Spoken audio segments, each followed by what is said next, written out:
Hi, so I'm Vivian, and for my assignment, I selected the article, Some Early Childhood Experiences Shape Adult Life, but which ones? So, with this article, there was studies done on children from birth to 32 years of age, where they pretty much just tracked them and followed their academic achievements and how they did personally and emotionally. And in the first part of the article, they looked at academic achievement, and they only saw that 10% of academic achievement was even influenced by these children having these very nurturing and safe homes, constant parental guidance and nurturing from their parents as well. So all these people came from these healthy environments, and there was no real substantial impact on those who had that advantage. So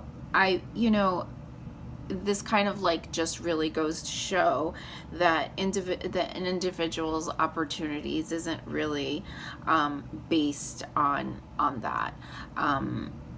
Human beings are very strong and resilient people, and have drive, and with the even if it had not been the case where these people had been the opposite, where they had gone through tougher times or didn't have the nurturing environment that they did, chances are that they probably would still be successful and or have the opportunity to be successful.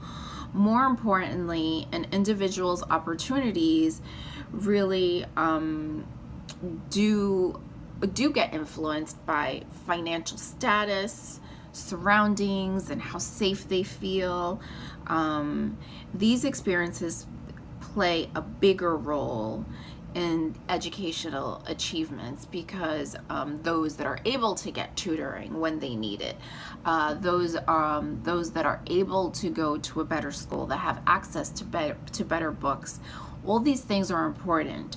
And obviously a nurturing home does help to balance all those things, because we all know that we need all these basic needs in order to be successful in our environment. But it is not dictated. It's not dictated by it, but it does definitely help. So when it comes to early emotional support, and social and romantic life in adulthood, a consistent parent-child relationship is important, because all these things do help to shape a person in the long run, and how they develop their relationships with their friends, with their significant others going forward. And it also affects their confidence, emotional understanding, control, their ability to have better social skills and responsibilities, and academic achievement as well. So for early emotional support and for all of these things, these are things that are very, very critical and very important. So also there's a piece in the article where it spoke about early experiences influencing anxiety in adolescence, and separation anxiety, and the things that children go through when they're separated from their loved ones. And it definitely has more of a lasting effect as a child, because these bonds are so extremely important. So when you have someone that's constantly leaving, or you don't know when they're going to come back, it definitely does create a pattern. So you start to see it in school, you start to see it in your relationships with people. Maybe like they don't want their friends to leave because they're afraid they're going to be left alone, or that they don't know that they're going to come back.